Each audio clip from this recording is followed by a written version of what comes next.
بھی نہیں بچے گا۔ اور آج اندازہ نہیں ہے ہم کو کہ جس کی بیٹیاں گھر کی دہلیز پہ جوان ہے اس کی زندگی کتنی کٹھن گزر رہی ہے۔ کوٹھے تے چڑھ ویخ فریدا تے گھر کر بلدی اگ، میں جاتا دل دکھی میرا پر دکھی سارا جگ۔ تو پورا معاشرہ اس وقت اس اذیت سے، اس کڑن سے گزر رہا ہے کہ بیٹیاں جوان ہیں اور رشتے نہیں مل رہے، اور پھر اگر رشتے مل رہے ہیں تو بیٹے والوں کے نخرے ہی بڑے عجیب ہیں، اور پھر جس طرح وہ بیٹیوں کو، غریبوں کی بیٹیوں کو لونڈیاں بنا کے اپنے گھروں میں رکھتے ہیں، تو یہ ایک الگ درد کی اور دکھ کی کہانی ہے۔ میرے پاس لوگ آتے ہیں، دعا کیجئے، کاروبار نہیں ہے، معاشی بحران ہے، مالی پریشانیاں ہیں، بچے کے امتحان سر پہ ہیں، بہت سارے مسائل لے کر لوگ آتے ہیں، لیکن کوئی نہیں، لوگ حوصلے سے مصائب کا مقابلہ کرتے ہیں، کاٹتے ہیں۔ لیکن کچھ لوگ آتے ہیں دعا کے لیے تو بات کرتے ہی آنکھیں چھلکنے لگتی ہیں اور میرا دل بھی قابو میں نہیں رہتا۔ لوگ کہتے ہیں کہ حضرت دعا کرو، بیٹی سسرال میں دکھی ہے، اللہ سکھ دے دے۔ تو میں دعا بھی کرتا ہوں، لیکن میں تنہائی میں جا کے روتا ہوں کہ اس درد کا مداوع کیا ہے، اس دکھ کا علاج کیا ہے، اور معاشرہ تیزی سے اس تکلیف کی طرف بڑھ رہا ہے، اور طلاق کی شرح بھی جو ہے وہ بڑھتی چلی جا رہی ہے۔ میرے پاس ایک دن ایک صاحب آئے، ساتھ ان کی بیوی تھی، اور میں انہیں جانتا ہوں، عزت دار لوگ تھے۔ تو انہوں نے کہا کہ ہم آپ سے کوئی تنہائی میں بات کرنا چاہتے ہیں۔ تو ان کے اپنے عزیز تھے، بیٹیاں اس شخص کی زیادہ ہیں، اپنے عزیزوں میں شادی کر دی، تو اس وقت انہوں نے طے کر لیا کہ کوئی بات نہیں، ہم جہیز نہیں لیتے۔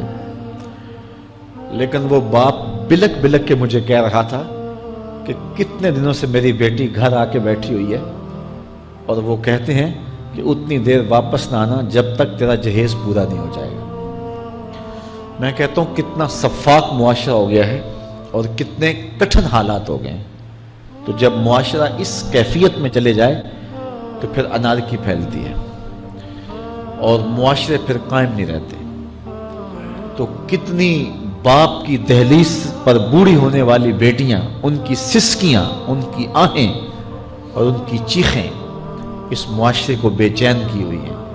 تو امیر لوگوں کی ذمہ داری ہے کہ وہ غریبوں کے دکھ بانٹ لیں۔ اللہ تعالیٰ ارشاد فرماتا ہے کہ فَقُّ رَقَبَةٍ او اطعام فی یوم ذی مسغبہ، کسی پھنسے ہوئے کی گردن چھڑانا یہ بڑی نیکی ہے۔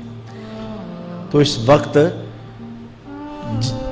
غریب کی بیٹیوں کا رشتہ کوئی قبول نہیں کرتا۔ اگر کوئی نوجوان اور اگر کوئی سرمایہ دار غریبوں کی بیٹیاں قبول کر لے تو یہ اس کی مہربانی ہوگی، اور اگر یہ نہیں کر سکتا تو کم از کم ان بیٹیوں کی شادیوں کا اہتمام کیا جائے، لیکن یہ مہربانی کی جائے کہ غریبوں کی بچیوں کو نمائش گاہ میں نہ کھڑا کیا جائے اور ان کی غربت کا تماشا نہ بنایا جائے۔ رات کی تنہائی میں ان کے ماں باپ کی خدمت کی جائے تاکہ وہ اپنی بیٹیوں کو عزت سے اٹھا سکیں۔ میرے حضور نے ارشاد فرمایا وَرَجُلٌ تَصَدَّقَ بِصَدَقَةٍ فَأَخْفَاهَا حَتَّى لَا تَعْلَمَ شِمَالُهُ مَا تُنْفِقُ يَمِينُهُ، جس شخص نے تنہائی میں خیرات کی کہ دائیں ہاتھ نے جو خرچ کیا بائیں کو پتہ بھی نہ چلا، قیامت کے دن جب کوئی سایہ نہیں ہوگا اللہ اس شخص کو اپنے عرش کا ٹھنڈا سایہ عطا فرمائے۔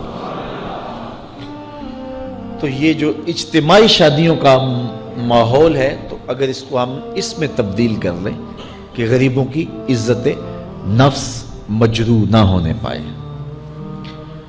تو اللہ تعالیٰ یہ توفیق نصیب فرمائے اور معاشرے کے اندر ایسے لوگ نکلیں جو معاشرے کے دکھ بانٹتے ہیں۔ اور علماء کو منبر و محراب سے زوردار آواز اٹھانی چاہیے کہ یہ جو رسم پیدا ہو گئی ہے جہیز کی، اور اس کے بغیر بیٹیاں گھر سے رخصت نہیں ہو سکتی ہیں، تو اس کو ختم کیا جائے اور اس کے خلاف عملی جہاد کیا جائے، اور اس کے لیے امیر لوگ